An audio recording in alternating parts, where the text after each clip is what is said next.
আমি রব যখন চাই ইজ্জত দিই, কিন্তু কোনো বান্দা যদি সে ইজ্জতকে অবহেলা মনে করে, দুর্বলতা মনে করে, অন্যায় করে, জুলুম করে, আমি রব সেটা আর বেশি দিন রাখি না। ওয়াত ইজ্জু মান্তাসা যেমন সত্য, ওয়াত জিল্লু মান্তাসা এটাও তেমন সত্য। আমি সবাইকে দিই, কাউকে বঞ্চিত করি না, কিন্তু যে নিয়ামত পেয়ে শুকরিয়া করে, যে নিয়ামত পেয়ে নম্রতা করে, যে নিয়ামত পেয়ে ক্ষমতা দেখাই না, যে নিয়ামত পেয়ে মানুষের উপকার করে, আমি আল্লাহ তাকে দুনিয়াতেও সম্মান দিই, আখিরাতেও সম্মান দিয়ে দিব। সুবহানাল্লাহ। কিন্তু কেউ যদি উল্টা করে, অহংকারী হয়, এমন কোমর ভাঙা হবে যে দাঁড়ানোর আর কোনো সুযোগ। আচ্ছা, এই আইন কি শুধু আমার জন্য, আপনার জন্য, আমাদের জন্য না সবার জন্য? আরো জোরে বলেন, কার জন্য? এবার অহংকারী যদি চাচা হয়, দরা। জালেম যদি মামা হয়, জোরে বলতে হবে, জালেম যদি মামা হয়, জালেম যদি জেঠা হয়, জালেম যদি দাদা হয়, জালেম যদি নানা হয়, বাটপাট যদি চাচা হয়, বাটপাট যদি ভাই হয়, জমিন ধ্বংস, জমিন বুককারী যদি, দখলকারী যদি ভাই হয়, বোন হয়, চাচা হয়, নিয়ম সবার এক, পরিচয় যার যেটাই হোক, সবার বিচার কি? বলে না, সবার বিচার কি? আমার অনেক ভাইয়েরা বলে, এত জুলুম করে সে, এত অন্যায় করে, আল্লাহ তারে ধরে না কেন? উত্তরটা জেনে নেন। আল্লাহ তারে ধরবে ধরার সময় আসলে। আপনার আমার টাইমে আল্লাহ ধরবে না। কথা বলেন, আপনার আমার মন মতো টাইমে আল্লাহ ধরবে না, আল্লাহ আল্লাহর সময়ে ধরবে। আর আল্লাহর সময়টা কখন? আল্লাহ পাক বলে, আমার সময়টা হচ্ছে উপযুক্ত সময়, যে সময় ধরলে তার কোমর এমনি ভেঙে যাবে, জনগণ দশের সামনে তার চোখ এমনি নিচু নেমে যাবে। আল্লাহর ধরার থেকে কেউ বাঁচার কোনো উপায়? এবার আপনি মানেন না মানেন, এটাই সত্য। আমি কি বুঝাতে পারছি কথা? মানেন না মানেন, এটা মেনে নিতেই হবে। তো মানা দুই প্রকার, একটা হচ্ছে বাধ্য হয়ে মানা। রব বলে যে আমি সেটা পছন্দ করি না, তো ইয়া রব তুমি কেমন মানা চাও? রব্বে বলে যে, রব্বুল আলামিন বলে, আমি চাই আমার বান্দা কোনো প্রকার ঠেকা বয় ছাড়া আমি রবের মহাব্বতে আমার আদেশকে মেনে নিবে। এটাকে বলা হয় মুসলমান। তাসলিম, আসলাম না, তাসলিম মুসলমান। আল্লাহ আমাদেরকে একটু বুঝার তৌফিক দান করুক। পিছনের ভাই সবাই মিলে বলেন আমিন। আল্লাহ পাক আমাদের সকলেরই ঈমানকে হেফাজত করুক। এই আজকে যারা এই মাহফিলে এসেছেন, আমার অনেক ভাইয়েরা আমি হালকা হালকা দেখতে পাচ্ছি, উত্তরটা জেনে নেন। আল্লাহ তারে ধরবে ধরার সময় আসলে। আপনার আমার টাইমে আল্লাহ ধরবে না। কথা বলেন, আপনার আমার মন মতো টাইমে আল্লাহ ধরবে না, আল্লাহ আল্লাহর সময়ে ধরবে। আর আল্লাহর সময়টা কখন? আল্লাহ পাক বলে, আমার সময়টা হচ্ছে উপযুক্ত সময়, যে সময় ধরলে তার কোমর এমনি ভেঙে যাবে, জনগণ দশের সামনে তার চোখ এমনি নিচু নেমে যাবে। আল্লাহর ধরার থেকে কেউ বাঁচার কোনো উপায়? এবার আপনি মানেন না মানেন, এটাই সত্য। আমি কি বুঝাতে পারছি কথা? মানেন না মানেন, এটা মেনে নিতেই হবে। তো মানা দুই প্রকার, একটা হচ্ছে বাধ্য হয়ে মানা। রব বলে যে আমি সেটা পছন্দ করি না, তো ইয়া রব তুমি কেমন মানা চাও? রব্বে বলে যে, রব্বুল আলামিন বলে, আমি চাই আমার বান্দা কোনো প্রকার ঠেকা বয় ছাড়া আমি রবের মহাব্বতে আমার আদেশকে মেনে নিবে। হে আমার বান্দারা, কোন পরিস্থিতিতেই আমার রহমত থেকে নিরাশ হইও না। কি থেকে? ভাই একটু বলেন, কি থেকে? এই শব্দটা একটু মনোযোগ দিবেন। কি থেকে নিরাশ হতে আল্লাহ মানা করছেন? রহমত কি বুঝার দরকার। এই যে আপনি আমার দিকে তাকছেন, দেখছেন, এটাও রহমত। জি জি জি, ইনশাআল্লাহ। আপনারা যে আমাকে দেখছেন ভাইয়া, এটাও রহমত। আমার কথা শুনছেন, এটাও রহমত। সুবহানাল্লাহ একটু জোরে জোরে বললে সুন্দর হবে। হেঁটে এসেছেন, রহমত। বসেছেন, রহমত। দাঁড়াচ্ছেন, রহমত। হাঁটছেন রহমত, কথা বলছেন রহমত, কথা শুনছেন রহমত, বুঝতে পারছেন রহমত, কোন ভাষা কি জানতে পারছেন রহমত, ঘরে রহমত, মা বাবা রহমত, স্বামী রহমত, স্ত্রী রহমত, সুবহানাল্লাহ জোরে জোরে বলতে হবে, সন্তান রহমত, ব্যবসা রহমত, চাকরি রহমত, দেখতে পারা রহমত, সন্তান রহমত, নাতি রহমত, পতি রহমত, গড় রহমত, চাকরি রহমত, ডানে রহমত, বামে রহমত, সূর্য রহমত, চন্দ্র রহমত, সাগর রহমত, নদী রহমত, আকাশ রহমত, বৃষ্টি রহমত, মেঘ রহমত, সুবহানাল্লাহ বলেন না, মেঘ রহমত, পাহাড় রহমত, জঙ্গল রহমত, গাছ রহমত, মাটি রহমত, পানি রহমত, ক্ষুধা রহমত, হজম হওয়া রহমত, খাবার রহমত, ধান রহমত, সবজি রহমত, মাছ রহমত, গোস্ত রহমত, আপনার জীবন কেন্দ্রিক যা আছে সবই রবের দেওয়া রহমত। আর আল্লাহ বলছেন আমার রহমত থেকে নিরাশ হইস না, তার মানে কি অনেক দিছি।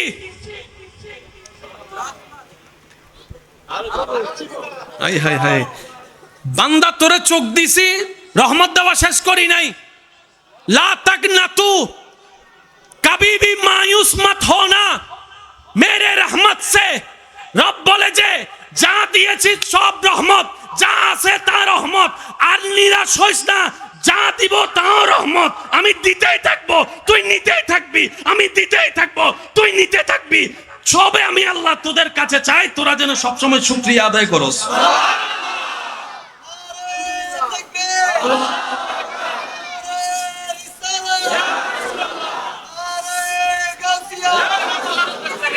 উচ্চ আওয়াজে একবার বলি সুবহানাল্লাহ। আল্লাহ বলে যে রহমত দিয়েওছি, দিব।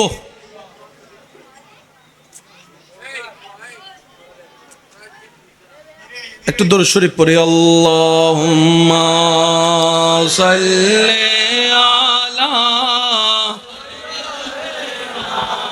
মাওলানা মুহাম্মদ ওয়া আলা আলিহি।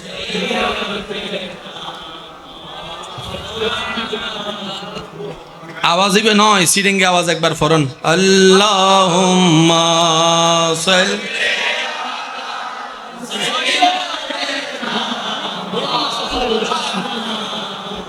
ওয়া আলা আলিহি।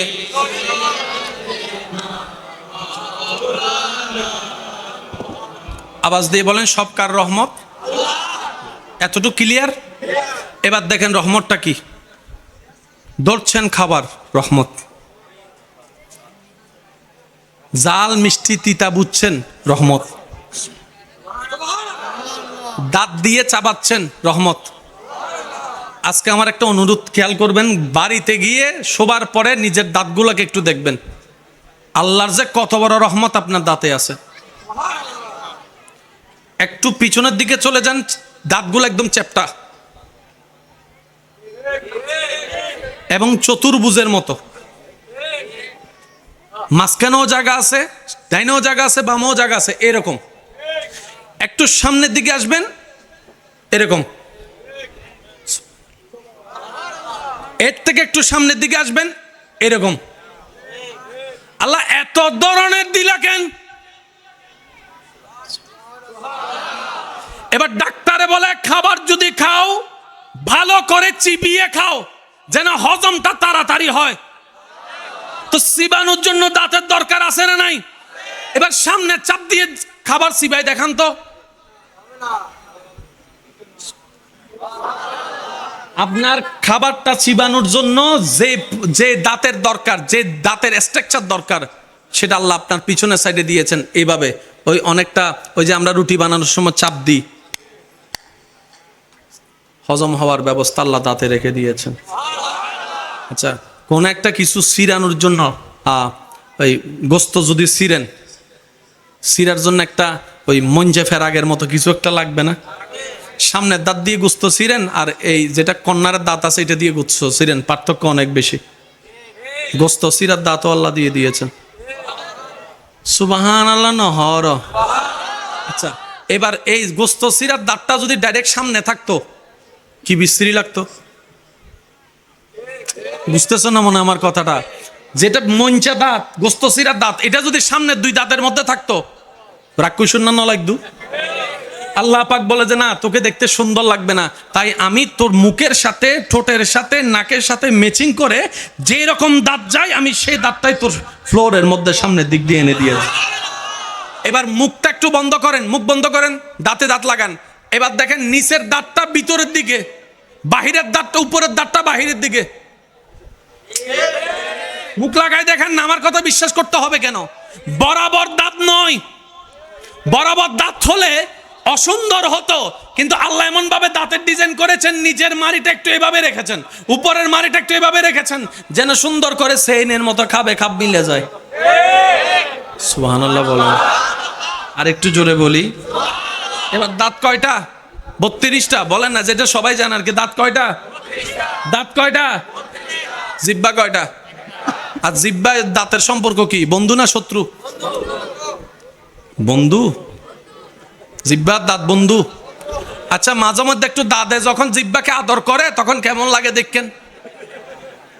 মাথে ভুল করে যদি দাঁতের কামড় জিহ্বায় পড়ে তখন বন্ধু না শত্রু দেখেন?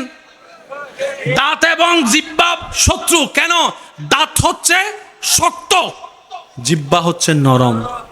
তো শক্ত আর নরম তো বন্ধু হতে, বাঘ আর হরিণ তো বন্ধু হতে। দাঁত শক্ত, আঘাত দেওয়া, জিহ্বা নরম, এটা বন্ধু হতে পারে না। আল্লাহ তাআলা আপনার এতগুলা দাঁতের মাঝখানে সেই জিহ্বাটাকে কিভাবে সেটিং করছেন, আপনি মুখটা বন্ধ করলে দেখবেন এই জিহ্বাটা চাইলে আপনি যখন ঠোঁট দিকে বের করেন অনেক লম্বা হয়ে যায়। আপনি যখন এটা বের করে অনেকে দেখবেন কয় জিহ্বা দিয়ে নাক ধরতো,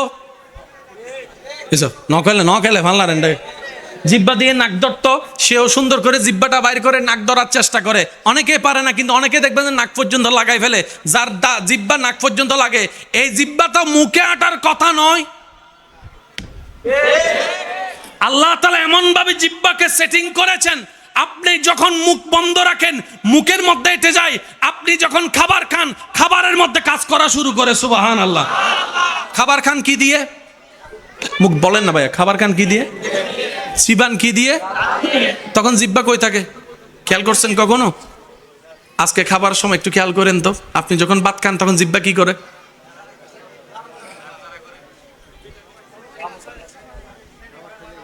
এই কথা দেখেন 10 রকম। এই জীবনে একবারও খেয়াল করছি এই কথা? এই জীবনে জিহ্বার কাজটা কি কখনো খেয়াল করছি? আজকে খেয়ালও করবেন, আল্লাহ শুকরিয়াও করবেন। আর একটু জোরে বলেন না। এবার আসেন, কথা বলার জন্য জিহ্বার দরকার আছে না নাই? জিহ্বার কাজটা কি? শব্দ বানাই দেয়। আলিফ, বা, ক, আমার, তোমার, এটা জিহ্বার কাজ। আর যার জিহ্বা নাই, আ আ, আর জিহ্বা আছে দাঁত নাই, অবাদে কান অপবন। কথা বলে না রে ভাই। জিহ্বা আছে দাঁত নাই, বাবা বাবা শুনি তো। আর দাঁত আছে জিহ্বা নাই, ও আ করবে, কিন্তু আপনি ভাষাও বলতে পারছেন, খাবারও খেতে পারছেন। আপনি জানেন কথা বলার জন্য জিহ্বারও দরকার, দাঁতেরও দরকার, ঠোঁটেরও দরকার, বাতাসেরও দরকার। খাবার সময় যে কথা বলেন এটা কেমনে বলেন ভাইবা দেখবেন আল্লাহর কুদরত কাকে বলে।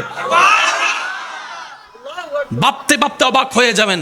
আল্লাহ বলে যে লা তাকনাতু মির রাহমাতিল্লাহ, তুই ভাত খাস তখন আমার রহমত থেকে নিরাশ হইস না। আমি এখন আস্তে আস্তে বলবো, আপনারা জোরে জোরে বলবেন সুবহানাল্লাহ। স্যার সামনের ভাই যারা আছেন চুপ থাকেন, আমার পিছনের ভাইরা একবার বলেন তো সুবহানাল্লাহ। হবু কি তারা ডাইরেক্ট টাইগার হায় মারাত দেওয়া আল্লাহর আওয়াজ বিলে বড় কই। স্যার আরেকবার বলেন তো সুবহানাল্লাহ। আওয়াজ আছে স্যার, সামনের ভাইরা বলেন তো সুবহানাল্লাহ। এবার যতগুলো আল্লাহর বান্দা আছে সবাই কি আওয়াজে বলেন সুবহানাল্লাহ। এবার আমি আস্তে আস্তে বলবো, আল্লাহর বান্দারা জোরে জোরে সুবহানাল্লাহ বলবে। রাজি আছে? রাজি আছে? রব বলে যে বান্দা তোর খিদা যে লিখেছে ওই খিদাটা আমি রবের রহমত।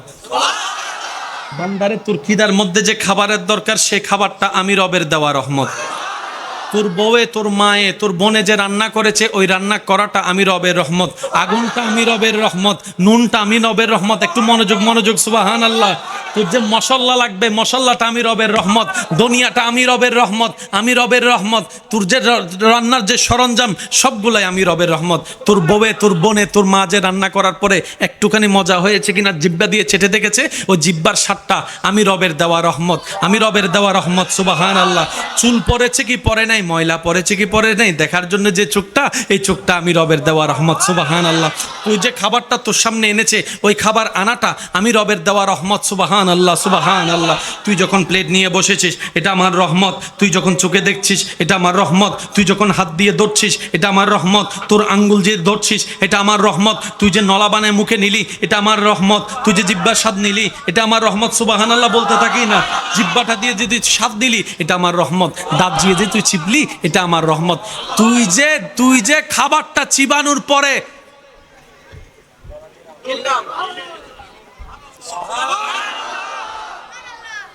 এই জায়গায় আমি একটা কথা বলতে চাই, একটু মনোযোগ দিয়ে শুনবেন।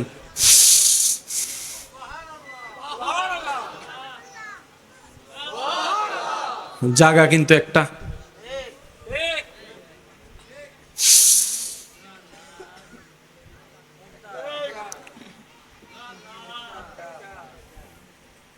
পানি আর নিঃশ্বাস তো শত্রু,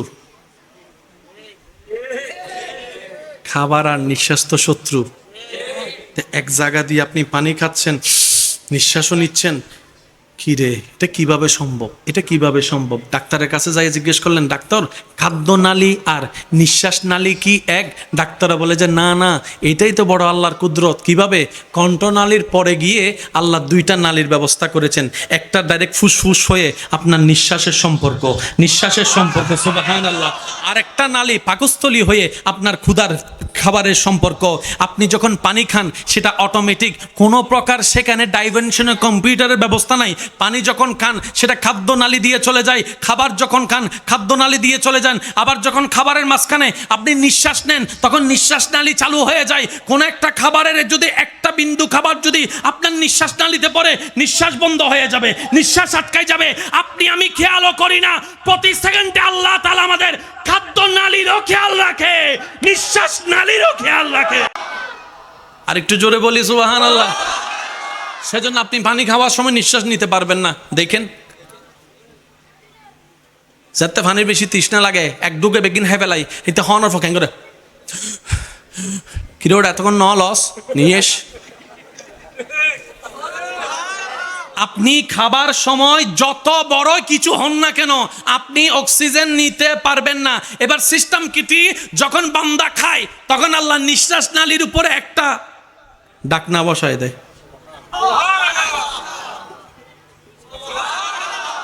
বান্দা যখন নিঃশ্বাস নেয়, তখন আল্লাহ খাদ্য নালীতে একটা। আচ্ছা, মাঝে মধ্যে আপনার ওই আর সিডেঙ্গে বাসার জীবের কি হয়, নাইমু হয়। নাইমু চিনুনিও ভাই না, মুরব্বী কলো বেগিন চিনে তাই জানে, আর যুবক কলো চিনি নি বুঝো করতে। যুবক নাইমু চিনুনি নুচিনে বুলি হরি যায়। হ্যাঁ, ঠিক আছে। লোড়া চিনুনি, লোড়া বর্তন চিনুনি, বর্তন বর্তন চিনে চিনে চিনে চিনে। হালু গেটে বাঁশ চিনুনি, ও ফেসবুক উত্তুন চিনে দেয় না। কষ্ট হচ্ছে আপনাদের? আল্লাহু আকবার। ভাইয়া একটু মনোযোগ। নিঃশ্বাস নালী, খাদ্য নালী, বলেন নিঃশ্বাস নালী, খাদ্য নালী। পানি খাওয়ার সময় আপনি আমি নিঃশ্বাস নিতে পারবো, আর নিঃশ্বাস নেওয়ার সময় পানি খাওয়া যাবে। কারো যদি একটা বাত নিঃশ্বাস নালীতে পড়ে, নাইমু যেটাকে আমরা বলি যে সিডাঙের ভাষায় নাইমুটি, তখন বাত কোন দিক দিয়ে বাইর হয়? এই পয়েন্টটা একটু বুঝতে হবে, কারণ আমরা আছি আল্লাহর রহমত নিয়ে। কোন শব্দ নিয়ে আছি আমরা? এই একটা শব্দ যদি বুঝতে পারি, আমাদের দুনিয়াও সুন্দর হয়ে যাবে, আখিরাতও সুন্দর হয়ে যাবে। সুবহানাল্লাহ। আল্লাহ, ও গো আল্লাহ, ক্ষমা করে দাও, মাফ আল্লাহ, ও গো আল্লাহ, ক্ষমা করে দাও মাফ। উচ্চ আওয়াজ একবার বলি আলহামদুলিল্লাহ। বাস বাস বাস বাস, কাফি কাফি কাফি। নাইম উঠলে খাবার কোন দিক দিয়ে বেরোয়? আচ্ছা, মাঝে মধ্যে নাকে ড্রপ দিলে মুখে, তার মানে মুখের সাথে নাকের একটা সম্পর্ক। কিন্তু এখনো পর্যন্ত আপনি খাওয়ার সময় যদি সব খাবার যদি নাক দিয়ে বাইরে হইতো, অবস্থা কি হতো বলেন না? 12টা বাজতো না? আপনি যখন খাবার খান তখনও আল্লাহ তাআলা এইটা মেনটেন করে আপনাকে রহমত করে। আর একটু জোরে বলি, জোরে জোরে জোরে। জাল বেশি খাইলে মুখের মধ্যে একটা দেখবেন লালা আসে, খেয়াল করছে কিনা আমার ভাইরা আমি জানি না। বেশি জাল খেলে দেখবেন মুখের মধ্যে লালা আসে। তখন বেশি জাল খেলে আমরা কি করি? দাঁড়াতাড়ি চিনি খুঁজি। কিন্তু আপনি যদি 1টা মিনিট ওয়েট করে মুখটাকে যদি লালাটা বের করে দেন, আপনার ঝাল 80% শেষ হয়ে যাবে। আমি বুঝাতে চাচ্ছি, আমাদের আপ টু বটম, ডাইনে টু বামে, সর্ব জায়গায় রবের রহমত, সর্ব জায়গায় রবের রহমত। আর রব চাই লাইন শাকারতুম লাযিদান্নাকুম, বান্দারে তুই আমার রহমত নিতে থাক আর বিনয়ের সাথে শুকরিয়া করতে থাক, আমি আল্লাহ 1000 গুণ রহমত বাড়াই দিতেই থাকবো। লেনদেন ক্লিয়ার ভাইয়া? লেনদেন জোরে বলেন, লেনদেন। রব বলে যে আমি দিতে থাকবো, তুই নিতে থাকবি। তুই আমাকে একটা জিনিস দিস, আল্লাহ কি দিব? শুকরিয়া করিস। তো শুকরিয়া মানে কি? বেশিরভাগ মানুষ আমরা বলবো শুকরিয়া মানে আলহামদুলিল্লাহ, কথা কিন্তু ঠিক। কিন্তু আলহামদুলিল্লাহ কোন ফিলিংসে বলতে হবে এটাও তো বুঝতে হবে। আলহামদুলিল্লাহ হবে না, একটু বুঝেন না?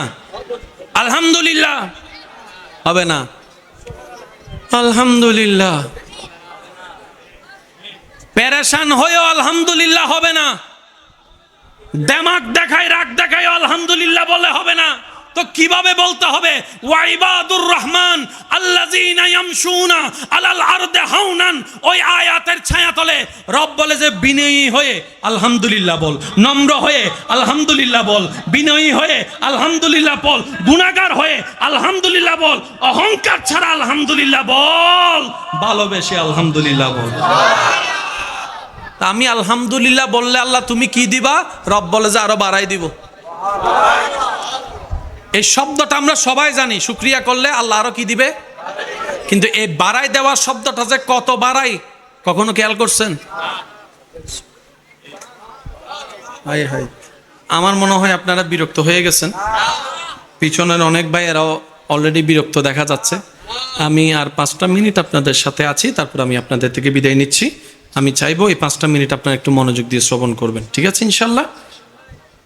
বলেন আলহামদুলিল্লাহ। কয় সেকেন্ড লাগছে? বিজ্ঞানের ভাষায় বললেন ন্যানো সেকেন্ড, 1 সেকেন্ডেরও কম, 1 সেকেন্ড লাগে নাই। আলহামদুলিল্লাহ। রব বলে যে তুমি যদি বিনয়ের সাথে আলহামদুলিল্লাহ বলতে পারো, আমি আল্লাহ লা আজিদান্নাকুম, লা অবশ্যই আমি বাড়াই দিব। ভাইয়া একটু মনোযোগ দিবেন। লা আজিদান্নাকুম, তুমি যদি শুকরিয়া করো আমি আল্লাহ বাড়াই দিব। তা আমার ভাইয়েরা জানে বাড়ানোর মধ্যে একটা সংখ্যা বলতে হয়। তুমি আমাকে এত টাকা দাও, আমি দেওয়ার সময় 2 গুণ তোমাকে দিব। তুমি আমাকে এত টাকা দাও, আমি দেওয়ার সময় তোমাকে 3 গুণ দিব। আল্লাহ কিন্তু বলে নাই 1 গুণ দিব, আল্লাহ কিন্তু বলে নাই 2 গুণ দিব, আল্লাহ কিন্তু বলে নাই 5 গুণ দিব।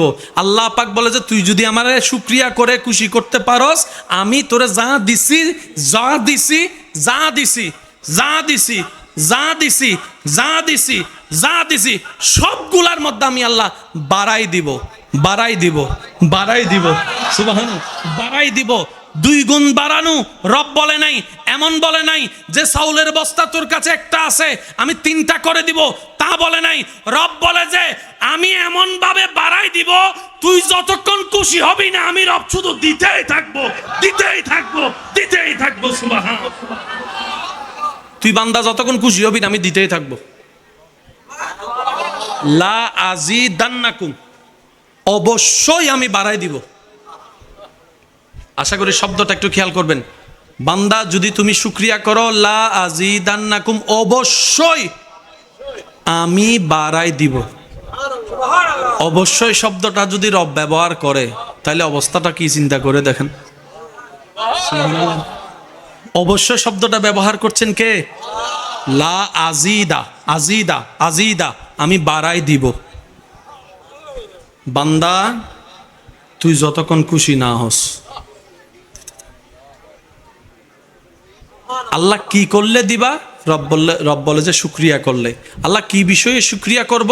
রব বলে যে আমার রহমতের বিষয়ে। এবার আপনার রবের রহমত আপনি যেটাগুলাকে চিনেন সবগুলা নিয়ে শুকরিয়া করতে থাকেন, আপনার অ্যাকাউন্টে বাড়বে নিশ্চিত। তা আমাদের বাড়ে না কেন জানেন? আমরা শুকরিয়া যতটুক করি না তার চাইতে নাক ছিটকাই বেশি। পাওয়া জিনিস নিয়ে শুকরিয়া নেই, না পাওয়া নিয়ে আফসোসের শেষ নাই। পকেটে যতক্ষণ টাকা থাকে ইন হনো টিয়া হইল না, ইন্দি কেনে চললুম, আর সেই মানি ব্যাগটা যখন হারায় যায় পাগলের মতো ঘুরে মনে হয় যেন কোটি টাকা সেই মানি ব্যাগের মধ্যে আছে, পাগলের মতো খুঁজতে থাকে। একটু আগে যে মানি ব্যাগে বলছিল এটা কোনো টাকা হলো? মনে রাখবেন ভাই, আমরা এমন নাফরমানে চলে গেছি, পাইলে আর একটু হলে ভালো হইতো আর কি, আর যদি না পাই নাক ছিটকায় বসে থাকি।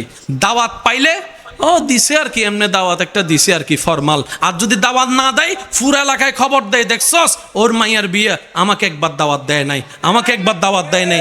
এইগুলার কারণে আমরা রবের বান্দা হয়েও পাওয়ার কোটা আমাদের বাড়ছে না। কেন? আমরা চাইতেও জানি না, নিতেও জানি না, রাখতেও জানি না। কথা বলেন ঠিক কিনা? এবার বলেন দোষ কাদের? ওই প্রথম কথায় ফিরে গেছি, শুরু করছি কি দোষ? আপনারা বলেন না, আপনারা নিষ্পাপ আছেন, আমরা আসামি, আপনারা চুপ থাকেন। আওয়াজ দিয়ে বলেন দোষ কাদের? পিছনের বাইরে একটু বলেন দোষ কাদের?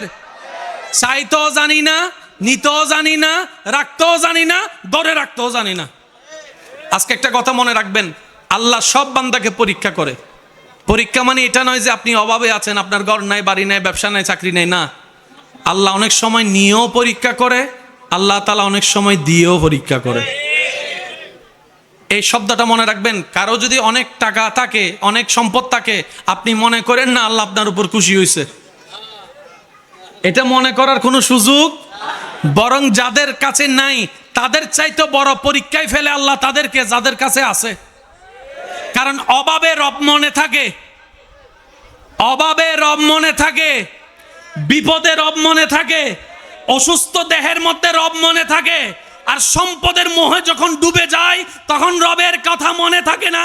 সেজন্য রবকে বলবেন, দোয়া করবেন, ইয়া রব আমাকে অতটুক সম্পত্তি দাও যতটুক সম্পদের মালিক হলে আমি এবং আমার পরিবার সচ্ছলতার সাথে কারো সামনে হাত পাতা ছাড়া মাথা উঁচু করে বেঁচে থাকতে পারবো, অতটুক সম্পদ দাও। আল্লাহ আমাকে অতটুক সম্পদ দিও না যে সম্পদ পেলে আমি নাফরমানের মতো তোমাকে ভুলে যাব, ওই সম্পদের কোনো দরকার নাই। সুবহান।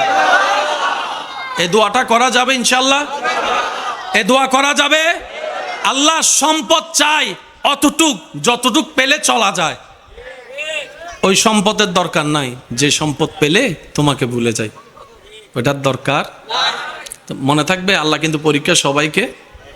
মারাত্মক পরীক্ষা কার? গরিবের না বড় লোকের? আচ্ছা আমাদের সমাজে বড় লোক বলে না, বড় লোক ওই অনেক বড় লোক। বড় লোক মানে কি? আমরা বলি যার গাড়ি বাড়ি অনেক আছে, না। বড় লোক কাকে বলে জানেন? যার মন বড়।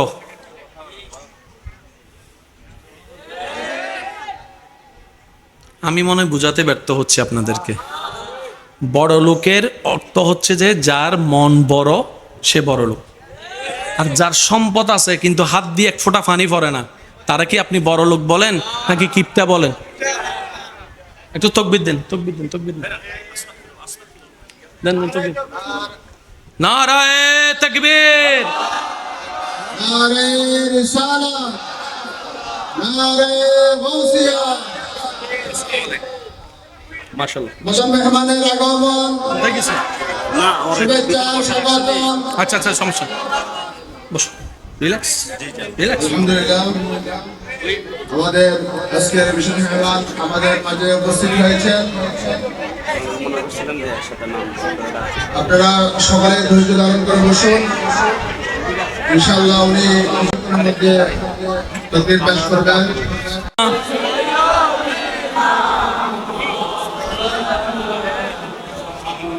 وعلى آله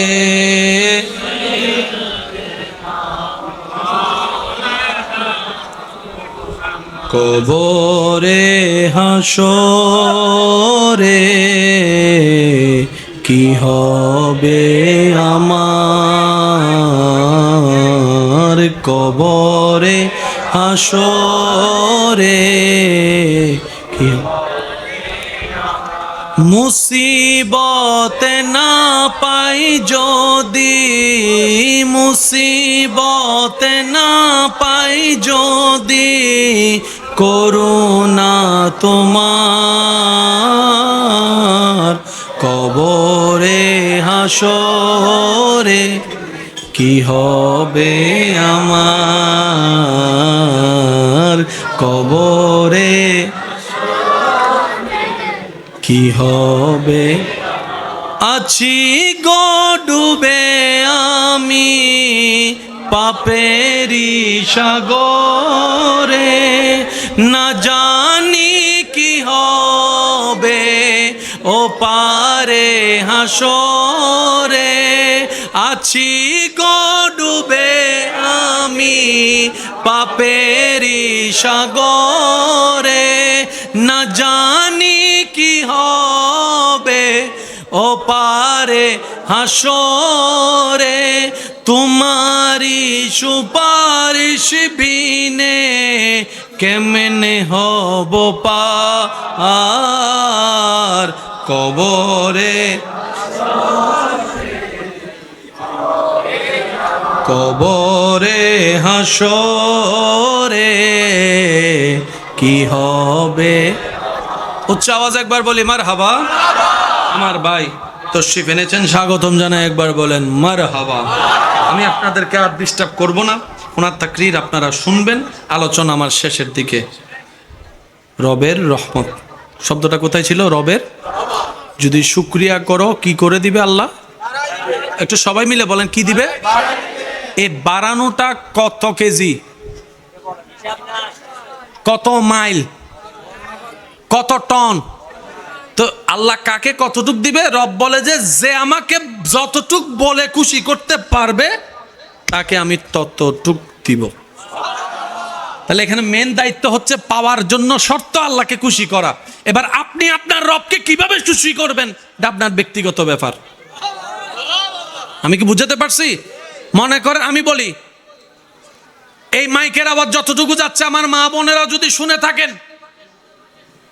আমার ভাইয়েরা শুনে থাকেন, উপস্থিত যারা আছেন শ্রদ্ধার সাথে বলি মনোযোগ দিয়ে শ্রবণ করুন। বান্দার শুধু একটাই কাজ, রবকে খুশি করে কবরে যাওয়া। আর কোনো কাজ বলে না, আর কোনো কাজ। কোন বান্দার জীবনে দেওয়া একটা সিজদা যদি রবের দরবারে কবুল হয়ে যায়, এটাই তার জীবনের জন্য কাফি হয়ে যাবে।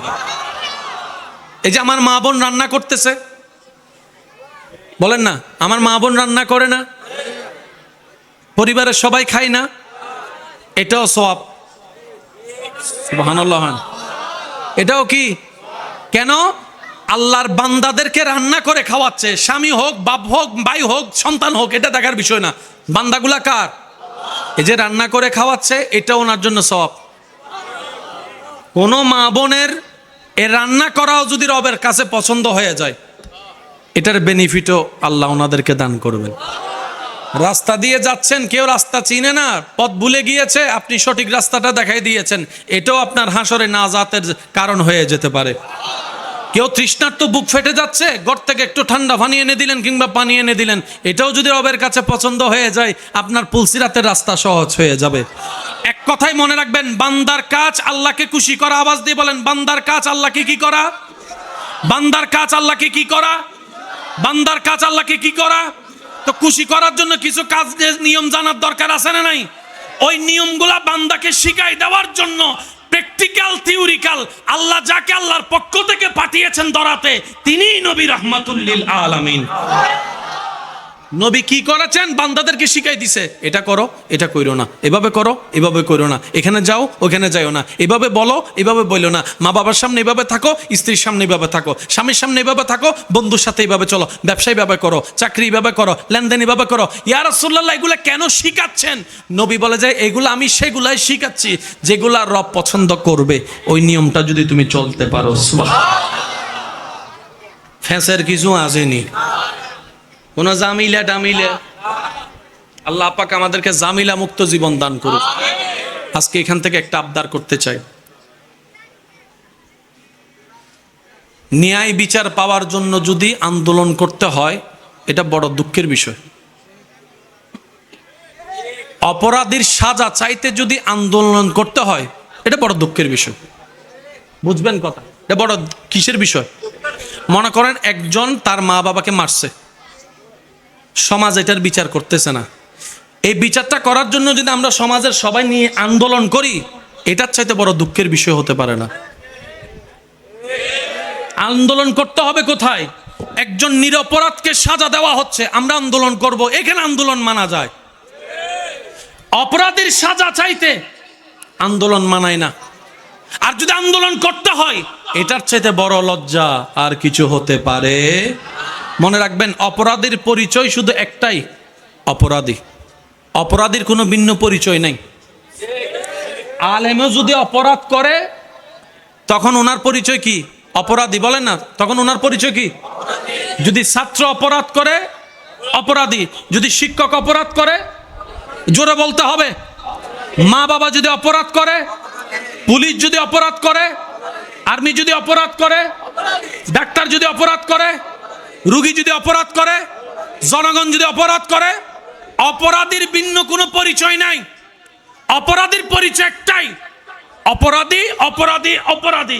আর অপরাধী যেই হোক, সে সাজা পাওয়ার হকদার, তাকে সাজা দিতেই হবে। যদি সাজা না দেয়, তাহলে কি হবে? পৃথিবীতে আইন রাখার দরকার নাই। যদি অপরাধী সাজা না পায়, আইন রাখার দরকার। যদি অপরাধী সাজা না পায়, পুলিশ রাখার দরকার। যদি অপরাধী সাজা না পায়, আদালত রাখার দরকার। যদি অপরাধী সাজা না পায়, তাহলে সমাজ, এটাকে আপনি এক সময় গিয়ে বলতে পারবেন না, হ্যাঁ সমাজটা নষ্ট হয়ে গিয়েছে, আমরাই কিছুই করতে পারলাম না। এই কথা বলার আর কোনো অধিকার? এই কথাটা মাথায় রাখবেন। আমার কথাই আবার রাজনীতিক গ্রান খুঁজতে যাইয়েন না, কারণ সমাজটা আমাদের, পরিবারটা আমাদের, দেশটা আমাদের, পৃথিবীটা আমাদের। হয়তো ওই যে প্রথম কথায় ফিরে যাচ্ছি, আপনার কারণে হয়তো আমি দোষী, না হয় আমার কারণে আপনি দোষী হয়ে যাচ্ছেন। কথা বলেন ঠিক কিনা? সেজন্য এই সমস্ত বিষয়ের মধ্যে এখানে পক্ষপাতিত্ব করার দরকার নাই। অপরাধী বাস অপরাধী। যেমন সন্তান যদি অপরাধ করে, মা বাবা যদি লাই দেয়, এই সন্তান বেয়াদব হবেই হবে নিশ্চিত। ও আরো জোর হও না, ঠিক না? আগে স্যার দেইলে ছাত্র কল ফনিক সাইকেল যাবে সময় স্যার যদি দেখি রাস্তা তো নামি গি, ও দাদা মাতর না কেন, হ্যাঁ স্যার যাতে দেখি ইটা রাস্তার নাই, স্যার দেখি কি দে রাস্তার নামি গি। আর এখন শিক্ষক আর উজুর হদ, এখন শিক্ষক উদ্দি বইতে বলে ছাত্র, যেদিন নতুন ব্যাত উড়ি গি বুঝি বুঝি হইতে লাগিও না, নাকি বুঝি, যেদিন নতুন আর তুন ব্যাত উড়ি গি, এই দিন নতুন আরা বেয়াদ হয়ে গে বেশি মাথন না।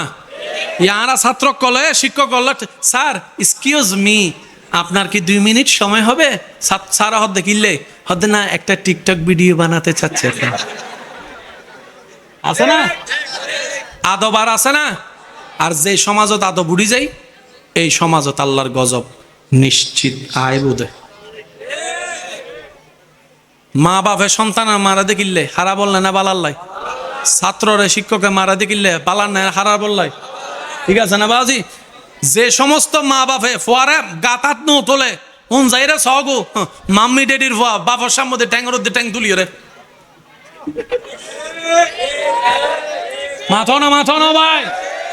আর মা বাপে জুন রে বেরে কেচি উদম দুয়া বাপর ডাকু নিলে মাত্র যে ফত্তু বইগি এন্ড বহুত ফক কলা এন্ডা আছে মাইকুরা বাজুনের দাঁড় পাই বই নকল আছে বাফর এন্ড ডরাই দে নামাজ ন বললে বাফে ফিট্টু দেয় ইতে নামাজ নবরি বই দেখি বাইরে তুই যাতে বাফর আওয়াজ শুননি অজু সারা যায় নামাজ দিয়ে এগিয়ে দে